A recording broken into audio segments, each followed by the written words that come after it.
December 16, 1944. The Ardennes Forest, Belgium. American infantry watched in horror as their bazooka rounds bounced off German Panther tanks like pebbles off castle walls. 6 inches of sloped frontal armor. The M1A1 bazooka, America's primary anti-tank weapon, was useless. Entire squads were being crushed under treads or incinerated by 75mm cannons, while their rockets sparked harmlessly against steel. By Christmas, over 19,000 American soldiers would be dead or missing. The question is, how did one sergeant's forbidden modification turn a failed weapon into a tank killer? The Ardennes offensive, what would become known as the Battle of the Bulge, caught the Americans completely off guard. Hitler had massed over 200,000 troops and 600 tanks in the dense forests of Belgium and Luxembourg, gambling everything on one final breakthrough to split the Allied armies and recapture the port of Antwerp. The attack came through a quiet sector held by Green American divisions, exhausted, units pulled from the line to rest, and scattered reserve forces. Staff Sergeant Curtis Mallory, 28th Infantry Division, was one of those men.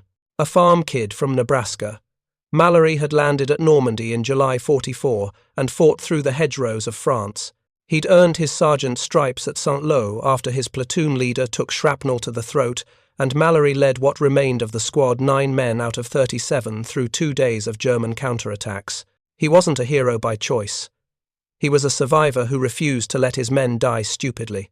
If you're enjoying this deep dive into the story, hit the subscribe button and let us know in the comments from where in the world you are watching from today. By mid-December, Mallory's company was dug into positions near the village of Clairvaux in Luxembourg, a picturesque little town of stone houses and a medieval castle perched above the Clerve River. Intelligence said the sector was safe. The Germans were finished, beaten, retreating into the fatherland. The men were told to expect a quiet Christmas. December 16th shattered that illusion at 5:30 a.m. when German artillery opened up along an 85-mile front. Mallory woke to the sound of the earth being torn apart, shells shrieking in, trees exploding into splinters, foxholes collapsing. Within an hour, fog rolled in so thick you couldn't see 20 yards. Then came the tanks. The first Panther emerged from the tree line like a prehistoric monster, 45 tons of sloped armor and death. Its 75mm main gun could punch through 4 inches of steel at 1,000 yards. The crew sat behind frontal armor that measured 6 inches thick, angled at 55 degrees, creating an effective thickness of nearly 9 inches. It was, in late 1944, one of the most formidable tanks on any battlefield. Private Eddie Kowalski, Mallory's bazooka gunner, fired from a position 30 yards away. Perfect shot. The 2.36-inch rocket streaked straight into the Panther's glacis plate, the sloped front armor, and detonated. The explosion looked promising, smoke and flame. For a second, Kowalski thought he'd done it. Then the smoke cleared. The Panther kept rolling. Not even a dent, just a black scorch mark. The tank's machine gun swiveled toward Kowalski's position and opened fire. The MG-34 cut Kowalski nearly in half before he could even drop the bazooka tube. Mallory saw 3 more bazookas fire that morning. All 3 rockets bounced or deflected. The shaped charge warheads that were supposed to melt through armor simply failed against the Panther's thickness and slope. German tankers later admitted they felt safer in Panthers facing American bazookas than they did facing Russian T-34 seconds with better guns. By noon, Clairvaux was being overrun. Mallory's company commander, Captain Hendricks, ordered a fighting withdrawal. The men pulled back through the village streets, past burning half-tracks, and dead GIs sprawled in the snow. Mallory carried Kowalski's bazooka tube. It felt useless in his hands, but ammunition was scarce, and orders were orders. You didn't abandon equipment. What Mallory didn't know yet was that the bazooka's failure wasn't just happening in Clairvaux. It was systemic. All across the Ardennes, American infantry were discovering that their primary anti-tank weapon couldn't kill German heavy armor. The M1A1 bazooka had been designed in 1942 based on early war tank specifications. It worked fine against Panzer IE's and IV's tanks with 2 to 3 inches of frontal armor. But by late 1944, The Germans had fielded Panthers and Tigers with armor twice as thick, sloped at angles that caused rockets to ricochet. The math was brutal. The M1A1's shaped charge warhead could penetrate, under ideal conditions, about 3.5 to 4 inches of flat armor plate. Against sloped armor like the Panther's 55-degree glacis, the effective penetration dropped to under 3 inches. The rocket simply couldn't form a deep enough jet of molten metal to punch through. The result? American infantry were essentially helpless against German heavy tanks unless they got a perfect side or rear shot, and even then, success wasn't guaranteed. Mallory's unit fell back to the town of Wiltz, 12 miles west, where remnants of the 28th Division were regrouping. The town was chaos, wounded men being loaded onto trucks, officers shouting contradictory orders, supply dumps being torched to keep them out of German hands. Mallory found his platoon in the ruins of a schoolhouse. Out of 42 men, 19 remained. The rest were dead, missing, or captured. Lieutenant Paul Vickers, the new platoon leader, the third in 2 months, gathered the survivors. Vickers was a ROTC kid from Pennsylvania, 23 years old, trying hard not to look terrified. He told them they'd be holding Wiltz as long as possible to buy time for the rest of the division to escape encirclement. "We've got bazooka teams on every approach," Vickers said, pointing to a hand-drawn map. "Panzers come through, we hit them hard." Mallory spoke up, his voice flat. "Sir, the bazookas don't work." Vickers blinked. "What? They don't penetrate Panther armor. Kowalski put a rocket dead center into one this morning, bounced off. Vickers looked like he'd been slapped.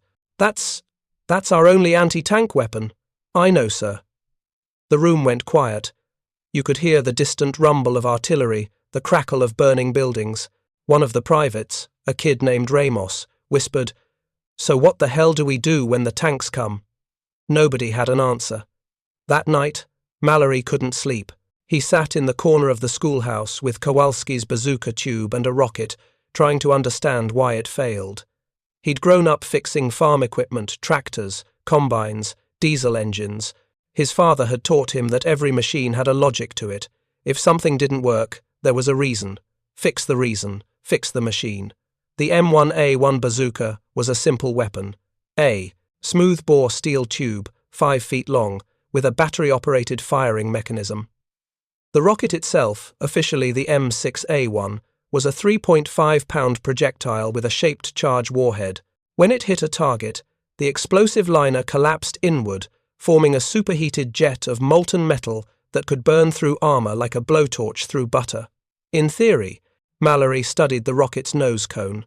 The shaped charge needed standoff distance to workspace between the warhead and the target, so the molten jet could fully form before hitting armor. The M6A1 had a simple nose cone designed to detonate the charge at the right distance. But Mallory realized the problem. When the rocket hit sloped armor, it often struck at an angle. The nose cone would crumple or deflect before the charge could detonate properly. The jet never formed. The rocket just bounced. He thought about the Panthers he'd seen. That brutal slope, rockets hitting and sliding off like hockey pucks. What if the rocket didn't hit the armor directly? What if it detonated slightly before impact, giving the shaped charge more time to form its jet while perpendicular to the armor? Mallory dug through his pack and pulled out a roll of friction tape, a short piece of iron wire scavenged from a fence, and his combat knife. He worked by candlelight, careful and deliberate. He cut the wire into a 6-inch rod, then used the tape to attach it to the nose of the rocket, extending straight out from the warhead like a spike. The idea was simple. The wire would hit the armor first, triggering the warhead to detonate a split second earlier, giving the shaped charge optimal standoff distance even against sloped surfaces. The jet would form fully before the rocket body touched the steel. It was crude, dangerous, and completely against regulations. Field modifications to munitions were strictly forbidden. A sergeant could face court-martial for tampering with ordnance. If the modification caused a malfunction, if the rocket misfired or exploded prematurely, men could die. But men were already dying. Private Ramos, who'd been on watch, walked over. "Sarge, what are you doing?" Mallory held up the modified rocket. Making this thing work. Ramos stared at the wire spike. That gonna help? Don't know. But it can't be worse than bouncing off. You gonna tell the LT? Mallory thought about that. Vickers was green. By the book. He'd probably confiscate the rocket and report Mallory for unauthorized modification. Or worse, he'd approve it, and if it failed, the blame would roll uphill. No, Mallory said. Not yet. The German attack on Wiltz came at dawn on December 19th. Mallory heard the tanks before he saw them, the deep growl of engines, the squeal of treads on cobblestones. Then the fog lifted, and there they were. 3 Panthers advancing down the main street, infantry following in their wake. Mallory grabbed the modified rocket and the bazooka tube. Ramos, who'd taken over as loader after Kowalski's death, followed without a word. They moved to a second-floor window overlooking the street, 40 yards from the lead Panther. Load, Mallory said. Ramos slid the rocket into the tube. His hands were shaking.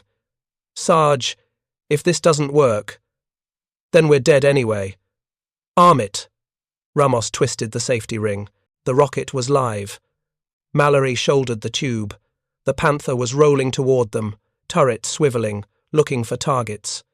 He could see the commander's head poking out of the cupola. The tank's frontal armor gleamed dully in the winter light, 6 inches of Krupp steel, sloped and supposedly invincible. Mallory aimed for the center mass of the glacis plate, the same spot Kowalski had hit 3 days ago.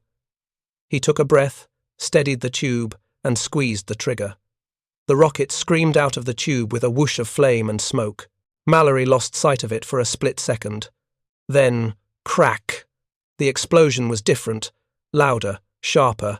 The Panther's glacis plate erupted in a shower of molten metal and shrapnel. A fist-sized hole punched clean through the front armor. Smoke poured from the opening. Inside the tank, the shaped charge jet had done its work superheated, metal spraying through the crew compartment at thousands of feet per second, igniting ammunition, turning men into vapor. The Panther stopped. For a moment, nothing happened. Then flames began licking from the driver's hatch. The commander tried to bail out, but the turret was jammed. Mallory watched the man struggle, half his body visible, and then the tank's ammunition cooked off. The explosion blew the turret clean off the chassis, flipping it 10 feet into the air before it crashed into a storefront. Ramos was staring, mouth open. Holy shit! Holy shit, Sarge, you killed it! The other 2 Panthers stopped advancing. Their commanders had seen the lead tank brew up, and they were reassessing. American infantry in the buildings opened fire with rifles and machine guns, forcing the German foot soldiers to take cover. One of the Panthers reversed, pulling back. The third fired its main gun blindly into the buildings, blowing out walls, but it didn't advance. Lieutenant Vickers ran up the stairs, wide-eyed. Mallory, what the hell did you do? Mallory lowered the bazooka tube. I fixed it, sir. You what? Mallory showed him another rocket, this one with the wire spike taped to the nose. Standoff distance. The charge needs space to form the jet. This gives it that space, even on sloped armor. Don't know, sir. That was the first shot. Vickers made a decision. He turned to Ramos. How many rockets do we have left? Maybe 30, sir. Spread across the platoon. Modify all of them. Now. Use wire, nails, whatever you can find. I want every bazooka team in this building armed with Mallory's rockets within the hour. Ramos grinned. Spread fast.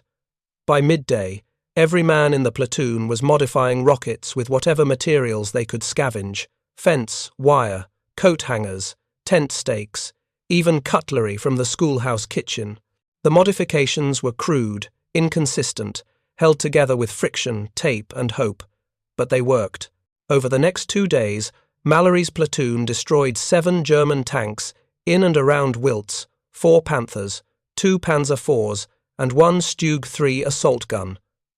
Not every shot penetrated. Some rockets still deflected or misfired. But the success rate was high enough that German armor started avoiding streets covered by American bazooka teams. For the first time in the Ardennes, American infantry had a weapon that could reliably kill heavy tanks at close range, but the modification remained unofficial. Mallory hadn't reported it up the chain of command. He couldn't. Tampering with ordnance was a court-martial offence, and he wasn't about to risk his stripes or his freedom for doing something. That should have been standard issue from the start. As far as headquarters knew, the 28th Division was just getting lucky with bazooka shots. The irony was brutal. American engineers and ordnance officers had known about the bazooka's penetration problems since mid-1944. Reports from Italy and France had documented failures against German heavy armour. The Army's response was to begin developing a new weapon, the 3.5-inch Super Bazooka, but that wouldn't be ready until 1945. In the meantime, thousands of infantrymen were sent into battle with a weapon that couldn't do its job. One sergeant with a roll of tape and a piece of wire had solved the problem in a single night, but because the modification was illegal, it couldn't be officially recognized or distributed. Men in other units, men fighting the same Panthers with the same useless rockets, had no idea the fix existed. Mallory knew this. It ate at him. Every night, lying in whatever frozen hole or ruined building his platoon occupied, he thought about the GIs dying because they didn't know about the wire spike. But what could he do? Report it and face punishment? Or keep quiet and let the modification spread by word of mouth, hoping it saved more lives than it cost? The choice haunted him. But the war didn't care about his guilt. The Battle of the Bulge raged on, and Mallory's platoon was still fighting. If you find this story engaging, please take a moment to subscribe and enable notifications. It helps us continue producing in-depth content like this. By December 22nd, Wiltz had become untenable. German forces had encircled the town on 3 sides, and ammunition was running critically low. Lieutenant Vickers received orders to abandon the position and fight west toward Bastogne, where the 101st Airborne was trying to hold a critical road junction. Mallory's platoon, now down to 14 men, slipped out during the night, moving through frozen forests, avoiding German patrols. The withdrawal was a nightmare. The temperature had dropped to -15 degrees Fahrenheit. Men moved in single file through waist-deep snow, trying to avoid frostbite while staying alert for German patrols. Every sound, a snapping branch, the distant rumble of engines sent them diving into snowdrifts, waiting in frozen silence until the threat passed. Private Ramos developed trench foot during the march. His boots had been wet for 6 straight days, and the constant cold had damaged the tissue in his toes. He limped badly but refused to fall behind. Mallory knew that stopping meant death either from exposure or from German search parties combing the woods for stragglers. They kept moving. On the second night, they stumbled across the remains of an American supply convoy that had been ambushed. Burned-out trucks lined a narrow forest road, their cargo scattered in the snow. Bodies lay frozen in the positions they'd died, drivers slumped over steering wheels, guards sprawled in defensive, positions that hadn't saved them. Mallory's men searched the wreckage for anything useful: ammunition, rations, medical supplies. Corporal Hayes, a mechanic from Detroit, found a crate of bazooka rockets half buried under a destroyed deuce and a half-truck. 12 M6A1 rockets, unmodified, still in their shipping tubes. He dragged the crate to Mallory.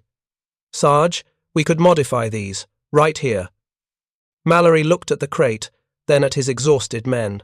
They'd been moving for 18 hours with minimal rest. The temperature was still dropping. But Hayes was right, they needed more modified rockets, and there was no guarantee they'd find ammunition once they reached Bastogne. "Do it," Mallory said, fast and quiet. "We're not staying long." The men worked by moonlight, using their combat knives to cut wire from the burned truck's cargo nets. They taped the wire spikes to the rocket nose cones, working with numb fingers, breath steaming in the frigid air. It took 40 minutes to modify all 12 rockets. By the time they finished, 2 men had minor frostbite on their hands from handling bare metal in sub-zero temperatures. They reached American lines near Bastogne on Christmas Eve, stumbling through a minefield gap marked with white tape. The sentries who challenged them were men from the 101st Airborne paratroopers who'd been dropped into Bastogne days earlier and were now surrounded, low on everything, fighting off constant German attacks. The situation there was desperate. The 101st, along with remnants of armoured and infantry units, was completely surrounded. Over 18,000 men trapped in a shrinking perimeter, facing relentless German attacks from all sides. Supplies were being dropped by parachute when weather permitted, but it wasn't enough. Supply drops often drifted outside the perimeter and fell into German hands. Medics were running out of morphine and plasma. Artillery crews were rationing shells to 10 rounds per gun per day. Wounded men lay in. Improvised aid stations, cellars, barns, even open foxholes with minimal treatment. Surgeons performed amputations without anesthesia. Men died from infections that penicillin could have cured, but there was no penicillin, and the Germans kept sending tanks. Mallory's platoon was folded into a makeshift defensive line north of the town, occupying foxholes in a sparse pine forest that offered minimal cover. The ground was frozen, solid digging was nearly impossible, so the men piled logs and snow for cover, creating shallow positions that wouldn't stop a direct hit but might deflect shrapnel. Temperatures dropped below zero. Frostbite and trench foot were epidemic. Men wrapped their feet in burlap sacks and newspapers, trying to keep their toes from turning black. Some lost toes anyway, the flesh dying from cold and wet conditions. Others developed hypothermia, their body temperatures dropping so low they became confused, lethargic, unable to function. Medics did what they could, but there weren't enough medics, and there weren't enough blankets or warm shelters. The men shared body heat in the foxholes, huddling together like animals. They burned anything they could find for warmth: fence posts, furniture scavenged from destroyed houses, even the wooden handles of entrenching tools. The fires were tiny, barely enough to warm their hands, and they had to be extinguished at the first sign of German movement because smoke drew artillery fire. Food was scarce. The siege had cut off ground supply lines, and the airdrops weren't keeping pace with consumption. Rations were cut to 1K ration per man per day, barely 3,000 calories, not nearly enough for soldiers fighting in extreme cold. Men grew hollow-eyed and gaunt. Some units ate tree bark or boiled snow to fill their stomachs. Hunger became as dangerous as enemy fire. On Christmas morning, the Germans launched another major attack. It began at dawn with an artillery barrage, howitzers and Nebelwerfers, pounding the American positions with high explosive and white phosphorus. The white phosphorus was particularly horrific. It ignited on contact with air, burning at 5,000 degrees Fahrenheit, melting through flesh and bone. Men hit by white phosphorus died screaming, their bodies consumed by fire that couldn't be extinguished with water or dirt. Then came the tanks. 8 of them this time, a mix of Panthers and Panzer IVs, supported by 2 companies of infantry, roughly 300 men. They came through the trees in a staggered line, firing as they advanced, trying to break through to the town. The plan was simple and brutal. The tanks would blast gaps in the American line, and the infantry would exploit those gaps, rolling up the flanks and collapsing the defense. It was a tactic the Wehrmacht had perfected during years of fighting on the Eastern Front. Mallory's bazooka team was positioned in a depression behind a fallen oak tree, 30 yards from the main forest road the Germans were. Using as an approach, he had 4 modified rockets left, the last of the batch they'd salvaged and modified during the withdrawal. Ramos, crouched beside him, was shivering so hard he could barely hold the loader's position steady. His trench foot had worsened, and every movement caused him visible pain, but he refused to leave the line. "Steady," Mallory whispered, his breath fogging in the frozen air. "Wait for them to close." The lead Panther was 100 yards out, moving slowly through the trees, its commander scanning for threats. Too far for an accurate shot. Bazooka effective range was listed as 150 yards maximum, but accuracy dropped off significantly past 75. And in these conditions, cold affecting the rocket motor, wind deflecting the projectile, Mallory knew he needed the tank much closer. He watched it roll forward, crushing saplings, its treads churning up frozen earth and snow. The tank's 75mm main gun fired, the muzzle blast lighting up the forest, the shells screaming, overhead to detonate somewhere behind the American line. Mallory heard men screaming, but he couldn't turn to look. He had to focus on the target. 50 yards. The Panther was clearly visible now, its winter whitewash camouflage streaked with mud and exhaust stains. Mallory shifted his aim, tracking the tank's movement. He could see the tank commander now, a grey-coated figure standing in the cupola, scanning the tree line with binoculars, looking for anti-tank guns or bazooka teams.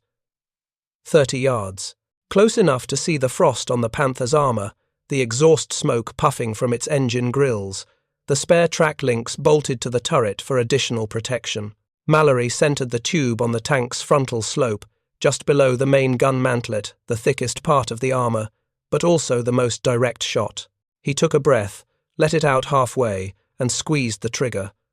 The rocket screamed out of the tube with a tremendous whoosh, the backblast kicking up snow and debris behind Mallory's position. For a split second, the rocket was visible as a dark streak against the white forest. Then it hit. The wire spike made contact first, exactly as designed, triggering the shaped charge warhead to detonate a fraction of a second before the rocket body struck the armor. The explosion was sharp and focused, a directed jet of superheated metal, molten copper and explosive gases, boring into the Panther's glacis plate with the force of thousands of pounds per square inch. The 6-inch armor, angled at 55 degrees, should have been impenetrable to a 2.36-inch bazooka. But the standoff distance changed everything. The shaped charge formed its jet at the optimal distance, and the jet punched through like a lance through canvas. Inside the Panther, hell erupted. The jet of molten metal traveling at nearly 25,000 feet per second sprayed through the crew compartment. It struck the radio operator first, vaporizing his torso instantly. The jet continued through, igniting ammunition stored beneath the turret basket. The 75mm rounds cooked off in a chain reaction, their explosive charges detonating almost simultaneously. The Panther shuddered violently. Smoke erupted from every hatch and vision port. The driver tried to bail out, but his hatch was jammed, warped by the internal explosions. The loader managed to get his hatch open and was halfway out when the main ammunition storage exploded. The blast tore him in half and blew the turret clean off the hull. 45 tons of turret, gun, armor, and all lifted 10 feet into the air, flipped, and crashed down 20 yards away, crushing a German infantryman who'd been taking cover behind the tank. The hull continued burning, flames licking from every opening, the stench of burning fuel and flesh rolling across the battlefield. But Mallory didn't stop to admire his work. There were 7 more tanks, and his position was now compromised. The other German tanks had seen the muzzle flash from his bazooka, and they knew where he was. "Reload!" he barked at Ramos. "Now!" Ramos fumbled with the second rocket, his frost-numbed fingers struggling with the safety ring. His hands were shaking from cold, from fear, from the adrenaline flooding his system. He dropped the rocket, nearly sent it rolling into the snow, but caught it at the last second. The other tanks were still coming, spreading out now, becoming harder targets. One of the Panzer IVs swiveled its turret toward Mallory's position. The 75mm gun elevated slightly, the gunner making final adjustments. "Ramos!" Mallory shouted. "Almost got it loaded." The Panzer IV fired. The shell shrieked in, a high-explosive round that struck the fallen oak tree they were using for cover.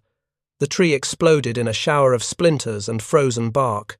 A 6-inch splinter punched through Ramos's shoulder, spinning him around, knocking him into the snow. Mallory grabbed him, pulled him back into the depression. Blood was spreading across Ramos's jacket, dark and steaming in the cold air. But the rocket was loaded, somehow still in the tube, despite the near miss. "Stay down," Mallory ordered. He shouldered the bazooka, aimed at the Panzer IV. Easier target than a Panther, only 3 inches of frontal armor, not sloped as severely. He fired without hesitation. This rocket hit the turret ring, the junction between turret and hull, always a weak point on any tank. The shaped charge bored through the thin armor there and detonated inside the turret itself. The explosion killed the gunner and commander instantly and ignited the ready ammunition stored in racks along the turret wall. The Panzer IV lurched to a stop, flames pouring from the commander's cupola. Mallory saw a man, the loader, maybe try to climb out, his uniform on fire, and then he collapsed back inside. The screaming from inside the tank was audible even over the battle noise. Then the ammunition cooked off, and the screaming stopped. Down. But Mallory was out of modified rockets. The remaining 2 rockets in his ammunition bag were standard issue unmodified, useless against frontal armor unless he got a perfect side or rear shot. And side shots, in this forest, with tanks moving and infantry everywhere, were nearly impossible. Another bazooka team, 20 yards to Mallory's left, fired at a second Panther advancing through the smoke. The rocket hit the glacis plate, a perfect center mass shot, and deflected harmlessly into the snow, the unmodified warhead failing to penetrate the sloped armor. The Panther's bow machine gun swiveled toward the source of the rocket flash. The MG-34 opened fire, a long, sustained burst, 900 rounds per minute of 7.92mm ammunition tearing through the thin cover the bazooka team had been using. The gunner was hit multiple times, killed before he could drop the tube. The loader tried to grab the bazooka and was cut down by the same burst, bullets walking up his body from legs to chest. Mallory watched them die and felt the familiar cold rage settle over him. Not the hot anger of the moment, but the cold calculation that came from seeing too many friends killed by problems that shouldn't exist. That bazooka team had died because they didn't have modified rockets. They died because the army hadn't figured out what Mallory had figured out in a single night with a roll of tape and a piece of wire. The German tanks pressed forward. 3 more Panthers now visible, 2 Panzer IVs, all advancing through the smoke and chaos of the burning vehicles. The lead Panther fired its main gun, the shell detonating among American positions further down the line. Mallory heard the screams, the shouts for medics, but he couldn't help. He was pinned down, out of effective ammunition, with a wounded loader and no support. American rifle fire crackled across the forest. M1 Garans, M1 carbines, BARs, all ineffective against armor. A 30 caliber machine gun team opened up on the nearest Panther, bullets stitching across the tank's hull, sparking and ricocheting uselessly. The Panther's turret traversed toward the machine gun nest, took deliberate aim, and fired. The high-explosive shell obliterated the position, killing both gunners and destroying the weapon. The German infantry was advancing now too, using the tanks as mobile cover, moving in short rushes from tree to tree. Mallory could see their field grey uniforms, their coal scuttle helmets, the Kar 98K rifles, and MP-40 submachine guns. They were well-trained, experienced troops, veterans, who knew how to use combined arms tactics, how to let the tanks suppress while infantry exploited.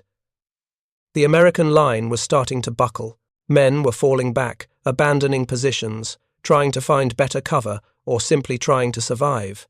If the Germans broke through here, they'd have a clear path into Baston's northern perimeter. The entire defensive line could collapse. Then Mallory heard a new sound cutting.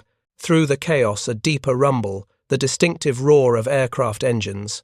He looked up and saw them. P-47 Thunderbolts, 4 of them, dropping through a gap in the clouds like avenging angels. The weather had finally cleared. For days, thick, overcast, had grounded Allied air support, giving the Germans freedom to move and attack without fear of fighter bombers. But now the clouds had broken, and the Thunderbolts had come hunting. The Thunderbolts came in low and fast, their wings loaded with rockets and bombs, their pilots eager after days of forced inactivity. The lead plane tail number, visible as a white LMR, fired a salvo of 5-inch high-velocity aircraft rockets at the nearest Panther. These weren't shaped charge weapons like the Bazooka. They were solid rockets with explosive warheads, designed to crack armor through sheer kinetic force and blast effect. 2 rockets missed, striking the ground and detonating harmlessly. But the third struck the Panther's engine, the thin rear armor that protected the engine compartment. The explosion blew the rear armor plates open like a tin can, and flaming gasoline sprayed across the snow. The Panther lurched forward a few more feet, then ground to a halt, black smoke pouring from its engine vents. The crew began bailing out, abandoning the immobilized vehicle. The second Thunderbolt made its run, this one targeting a Panzer IV with its 8 50 caliber machine guns. 50 caliber rounds couldn't penetrate tank armor, but they could kill infantry, destroy vision blocks, damage external equipment, and generally make life hell for tank crews. The Panzer IV's commander, who'd been standing in his cupola directing the attack, was nearly cut in half by the first burst.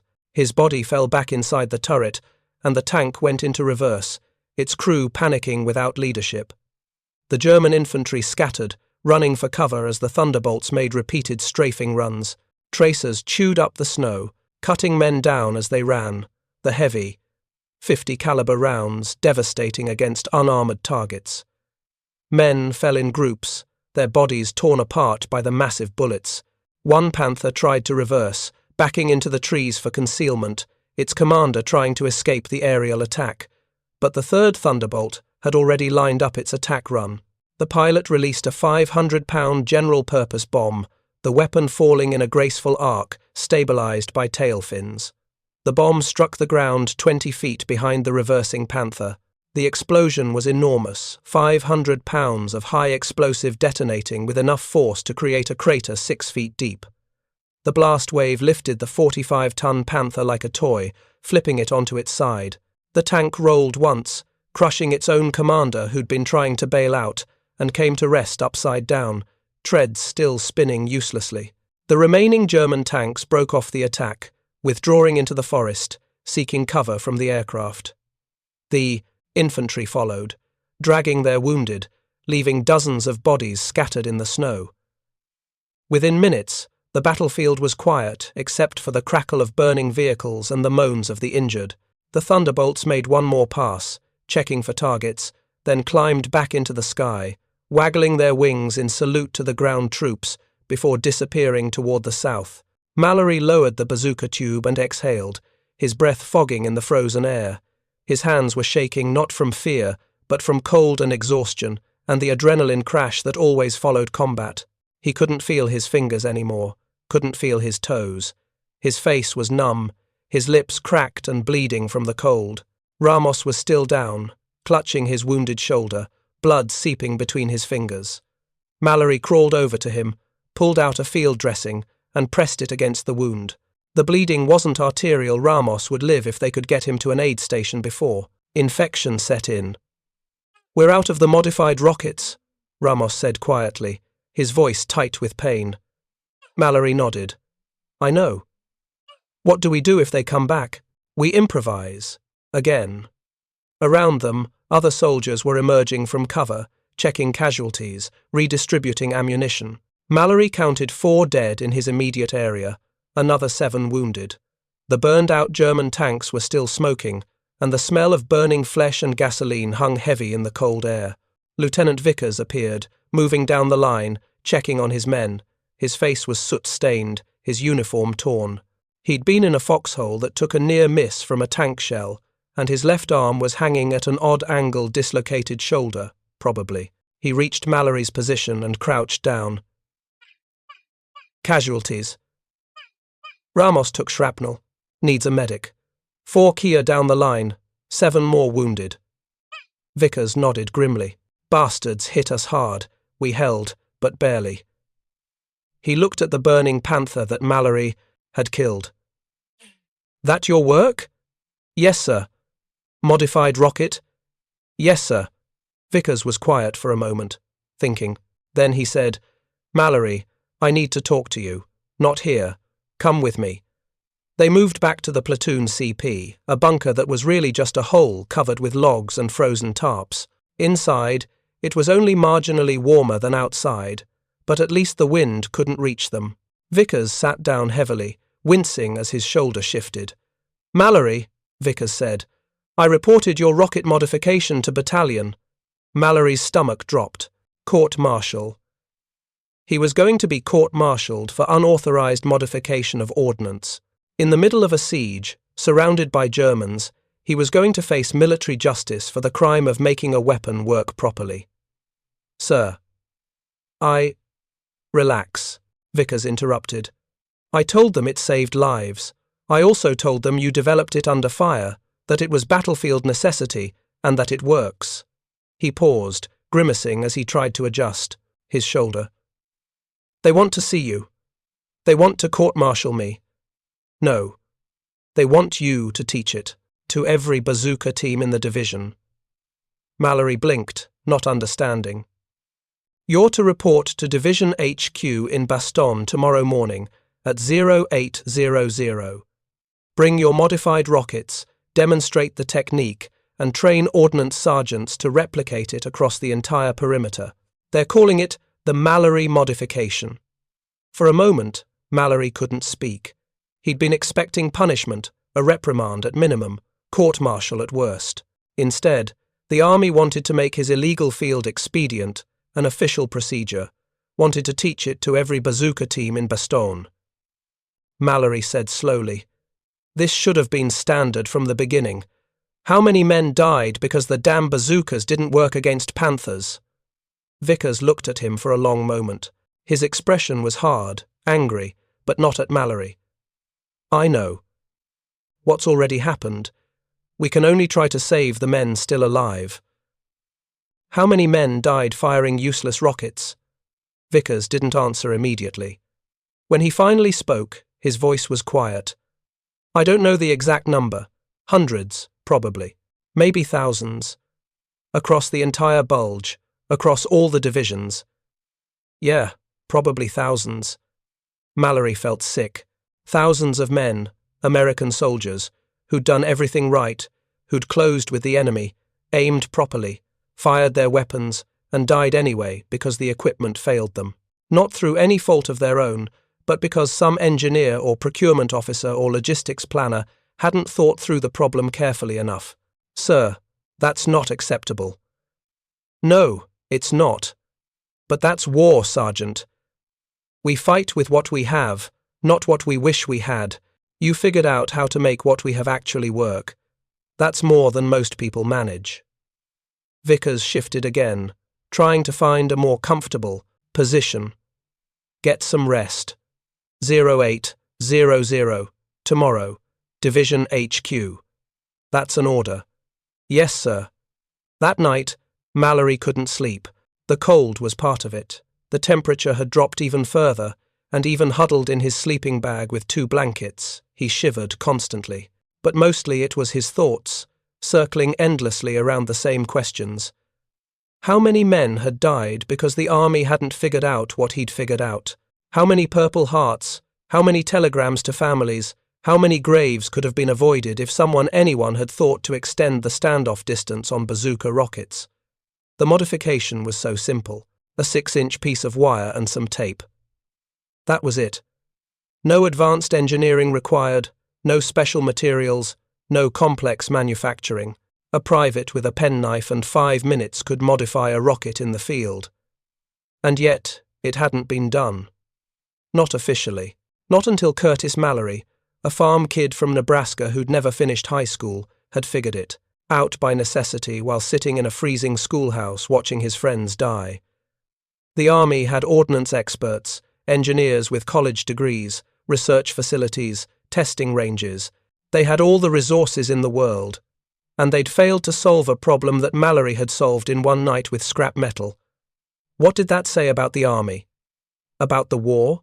About the system that sent men into battle with weapons that didn't work and expected them to die quietly when those weapons failed? Mallory didn't have answers. He only had anger, the cold, bitter anger of a man who'd seen too much waste, too much unnecessary death. The next morning, Mallory walked through Bastogne's shattered streets to division headquarters, located in a cellar beneath a half-destroyed inn on the town's main square. The town was a nightmare of rubble and frozen corpses. Buildings stood as hollow shells, their walls blown out, roofs collapsed. Shell craters pocked every street, burned out. Vehicles, American and German, littered intersections. Wounded men lay on stretchers in the open, waiting for evacuation that might never come. There weren't enough ambulances, weren't enough aircraft to evacuate the seriously wounded. Men with belly wounds, with shattered legs, with traumatic amputations, lay in rows outside the aid stations, slowly dying from shock and exposure. Medical personnel worked without rest, performing amputations by candlelight in cellars that stank of gangrene and death. Surgeons operated on wooden tables with instruments sterilized in boiling water, trying to save soldiers from infections that penicillin could have cured, but there was no penicillin, or what little existed was reserved for the most critical cases. Mallory passed a line of dead soldiers laid out in the snow, waiting for graves registration teams to collect them. There were dozens of bodies, maybe 100, all frozen solid, their faces waxy and pale. Some still had their eyes open, staring at nothing. He looked away and kept walking. Inside the HQ bunker, the air was thick with cigarette smoke and the smell of unwashed men, officers hunched over maps, plotting defensive positions, calculating ammunition reserves, coordinating artillery fire. A major was shouting into a field telephone, demanding priority for a medical resupply drop. A captain was arguing with a lieutenant about whether to abandon an exposed outpost or reinforce it. A clerk directed Mallory down a narrow hallway to a storage room that had been converted into an office. Inside, he found a colonel he didn't recognize, a logistics officer named Parrish, middle-aged, with deep circles under his eyes and a 3-day beard. Parrish looked up from a stack of supply reports. "Sergeant Mallory?" "Yes, sir." "Sit down." Parrish gestured to a wooden crate that served as a chair. "Show me this modification everyone's talking about." Mallory laid a modified rocket on the map table. The wire spike protruded from the nose cone, held in place by layers of olive-drab friction tape. It looked crude, improvised, exactly what it was. Mallory explained the principle. The wire spike provided standoff distance, ensuring the shaped charge detonated at the optimal point to maximize penetration against sloped armor. The modification cost almost nothing, required no special tools, and could be done in the field by anyone with basic materials. Simple, effective, replicable. Parrish examined the rocket, turning it over in his hands. He ran his thumb along the wire spike, testing its stability. "And this works consistently? Not just a lucky shot?" 7 confirmed kills on Panthers in Wilts, sir. 2 more yesterday outside Bastogne, 1 this morning. The success rate against sloped armor is significantly higher than standard rockets, probably 70 to 80% penetration, depending on range and angle of attack. Parrish looked at another officer, a captain from Ordnance who'd been standing quietly in the corner. The captain nodded confirmation. "We've examined the wrecks, Colonel. The penetration holes are clean, consistent with properly functioning shaped charges at optimal standoff distance. Whatever Sergeant Mallory did, it works. The physics are sound." Parrish set the rocket down carefully. "Sergeant, do you understand that modifying munitions without authorization is grounds for court-martial under Article 108 of the Articles of War?" Mallory met his eyes. "Yes, sir, I do." "Do you also understand that your modification has already saved dozens of lives and will likely save hundreds more once we disseminate it?" "I hope so, sir." Parrish almost smiled. "Almost. The army is sometimes slow to adapt, Sergeant. We're a bureaucracy, and bureaucracies don't like change. But we're not stupid. When something works, when something saves lives, we pay attention." He pulled out a folder from beneath the supply reports. "Your modification is being approved for field use, effective immediately. We're disseminating instructions to every infantry and armoured division in the European theatre. Ordnance units will begin manufacturing pre-modified rockets as soon as production allows, but in the meantime, your technique will be taught to every Bazooka team in this perimeter and beyond." Mallory felt a strange mix of relief and anger. Relief that he wouldn't face punishment, that his work would actually help other soldiers. But anger, bitter, corrosive anger, that it had taken this long, that bureaucracy and regulations had kept a life-saving innovation from reaching the men who needed it most. "Thank you, sir," Mallory said quietly. "Don't thank me. Thank yourself. You did what the army should have done 6 months ago." Parrish's expression hardened. "And between you and me, Sergeant, heads are going to roll over this. We had reports from Italy in early '44 about bazookas failing against heavy German armor. Those reports were filed, studied, and apparently ignored. Someone decided the problem wasn't urgent enough to warrant immediate action.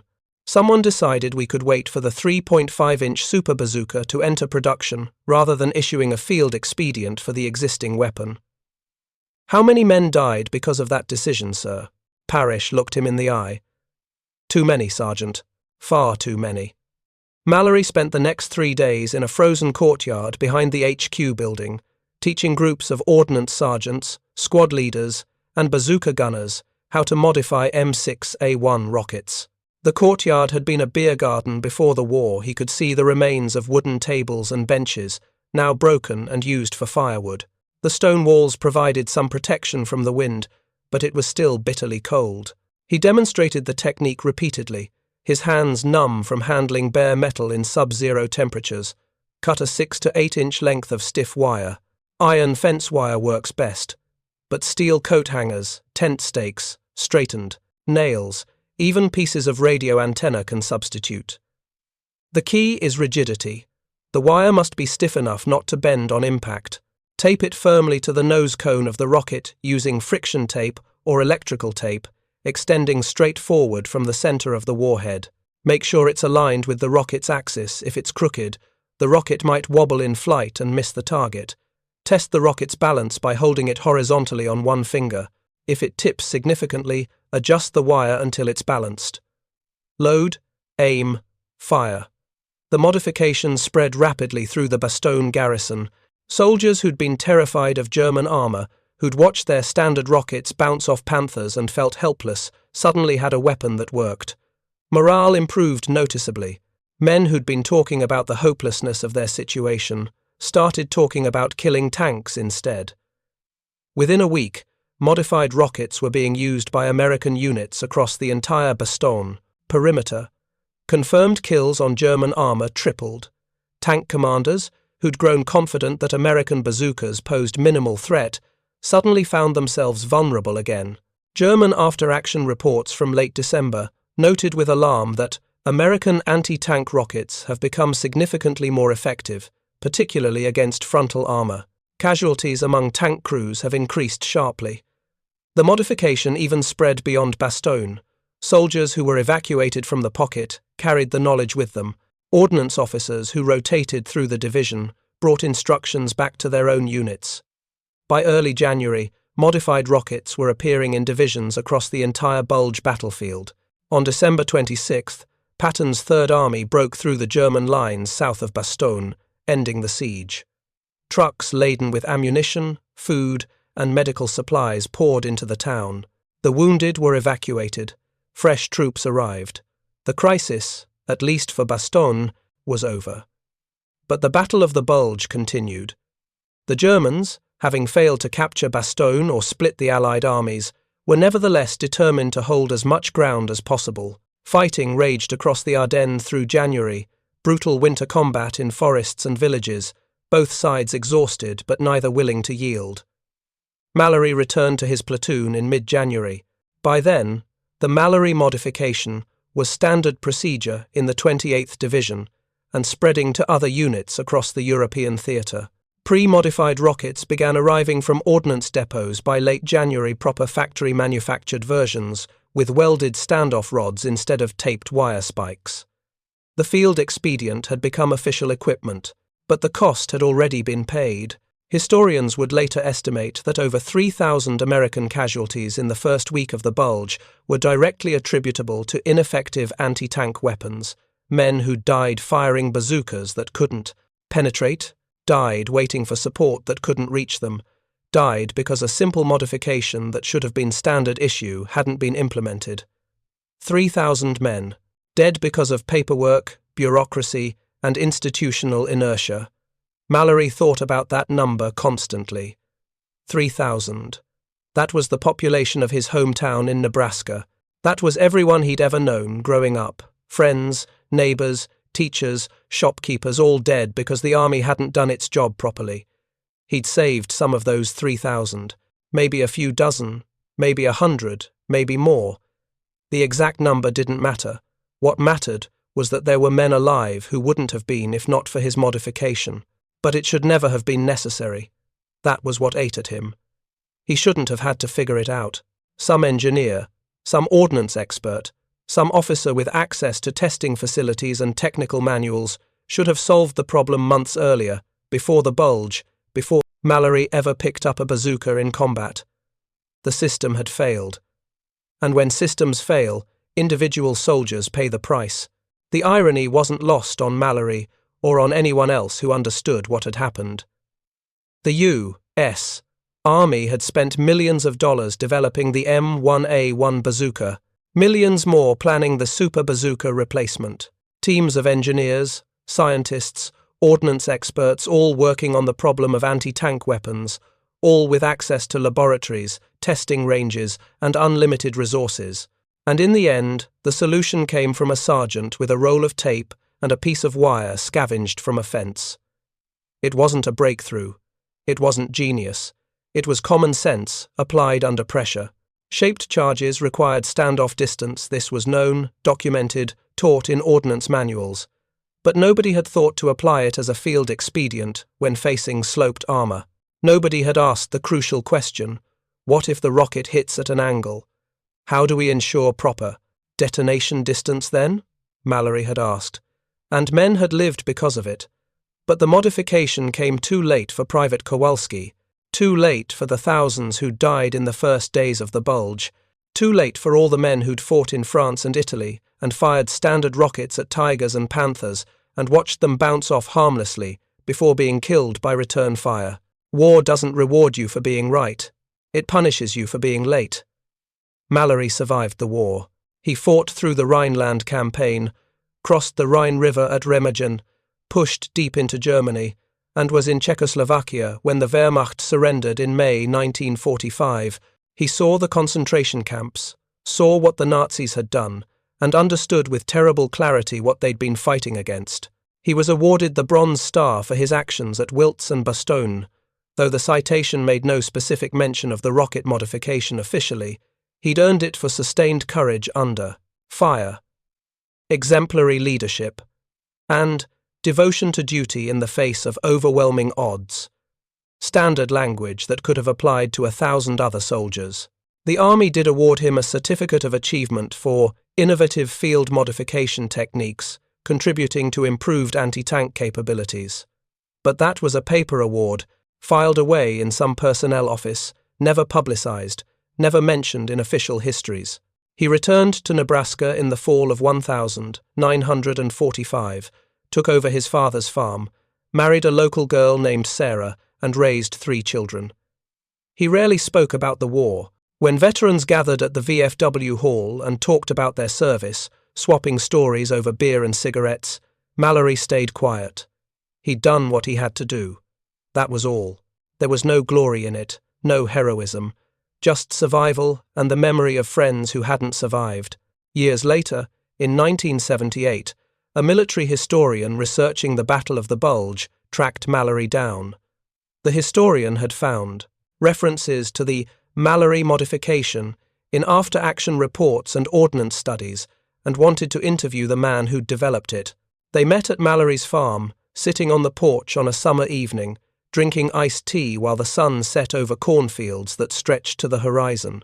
The historian asked why Mallory thought the Army hadn't figured out the modification sooner, why it had taken a sergeant in the field to solve a problem that should have been addressed by experts.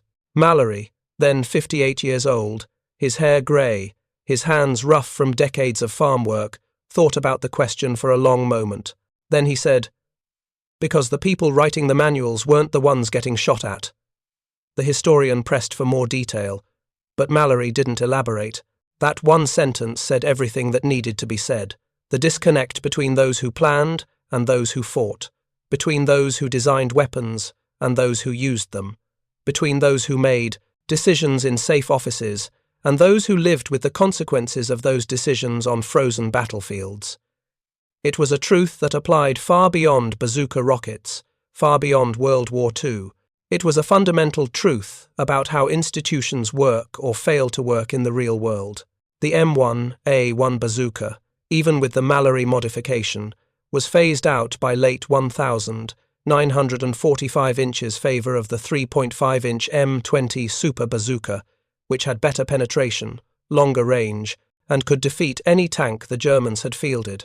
The Super Bazooka became standard issue for the Korean War and remained in service through the 1,960 seconds. But the modification lived on in military doctrine. Standoff rods became standard on shaped charge munitions. The principle, ensuring optimal detonation distance regardless of impact angle, was incorporated into anti-tank weapon design for decades. Modern anti-tank rockets, from the Soviet RPG-7 to the American Javelin, all use variations of the same concept Mallory had improvised in. A Belgian schoolhouse in December 1944. Piezoelectric fuses, collapsing nose cones, extendable standoff probes, all sophisticated implementations of the same basic idea. Give the shaped charge room to work. And yet, Curtis Mallory's name appears in no official history of weapons development. The Army credited the modification to field adaptation and combat innovation, bureaucratic language that erased the individual in favor of institutional learning. Some ordnance manuals from the late 1942 mention standoff modifications developed during the Ardennes campaign, but none name Mallory specifically. He didn't care. He'd never wanted recognition, never wanted to be a hero. He just wanted his friends to stop dying for stupid reasons. The truth is simpler and harsher than any official history can capture. One sergeant, facing impossible odds, refused to accept that his weapon didn't work. He fixed it with the materials at hand and the knowledge in his head. He saved lives. And the war machine ground on, indifferent to his name, grateful only for the result. That's how wars are really won, not by grand strategies or brilliant generals, but by individual soldiers solving immediate problems with whatever tools they have available. The bazooka modification was just one example among thousands. Soldiers throughout history have improvised solutions to problems that shouldn't have existed in the first place. The tragedy is that so many of those solutions come too late, after too many people have already died. By the end of the Battle of the Bulge, American forces had destroyed or captured over 800 German tanks and assault guns. The exact number of those kills attributable to modified bazooka rockets is impossible to determine. Records weren't kept in that level of detail, but post-war analysis suggests at least 200 tanks were destroyed by infantry-carried anti-tank weapons, and the majority of those kills occurred after the Mallory modification was adopted. 200 tanks. That represented thousands of German crewmen killed or captured, hundreds of infantry attacks stopped, dozens of American positions held that might otherwise have been overrun. The modification didn't win the Battle of the Bulge air power. Artillery superiority and Allied numerical advantage did that, but it kept American infantry alive long enough to fight. It gave riflemen and machine gunners and mortar teams the confidence to hold their positions instead of retreating in panic when tanks appeared. That was Mallory's legacy. Not glory, not medals, not recognition in history books. Just men who went home to their families because a rocket worked the way it was supposed to. In war, that's as close to victory as most soldiers ever get. Curtis Mallory died in 2003 at the age of 87. His obituary in the local newspaper mentioned that he was a World War II veteran, that he'd served in the 28th Infantry Division, that he'd been awarded the Bronze Star. It didn't mention the bazooka modification. Most people in his town didn't know about it. His own children didn't know the full story until after his death, when they found a box of his service records in the attic. At his funeral, 3 elderly veterans from the 28th Division came to pay their respects. They'd tracked each other down over the years, maintained contact, attended reunions. They stood by Mallory's casket and shared a few quiet words about what he'd done, about the men he'd saved. One of them, a former corporal named Chen, who'd fought at Wiltz, said, "We'd be dead if not for him, all of us. That modification kept us alive." The others nodded. No elaborate speeches, no dramatic pronouncements, just simple acknowledgement of a simple truth. Curtis Mallory had been a good soldier and a good man. He'd seen a problem and fixed it. That was enough. The Atlantic Wall cost billions of Reichsmarks and used millions of tons of concrete. It was broken in a day. The M1A1 bazooka cost thousands of dollars and required complex manufacturing. It was fixed with 10 cents of wire and a roll of tape. The lesson is the same. The strongest systems fail when they meet individuals willing to adapt. The most expensive weapons fail when they meet soldiers who refuse to accept failure. Hitler's bunkers couldn't stop engineers with Bangalore torpedoes. The Wehrmacht's armor couldn't stop a sergeant with a piece of fence wire. That's the arithmetic of war. Not steel or concrete, not budgets or bureaucracy, just individuals, in impossible situations, who figure it out anyway. Curtis Mallory never thought of himself as a hero. He thought of himself as a man who didn't want his friends to die for stupid reasons. And sometimes, that's the only thing that saves anyone. 3,000 men died in the first week of the Bulge because their anti-tank weapons didn't work properly. Thousands more would have died if one sergeant hadn't spent a night with a roll of tape, a piece of wire, and the determination to fix what the army had left broken. The system failed. The individual didn't. That's the real story of the Mallory modification. Not innovation or brilliance or technological breakthrough, just refusal to accept unnecessary death, refusal to follow bad procedures, refusal to let bureaucracy kill the men depending on you.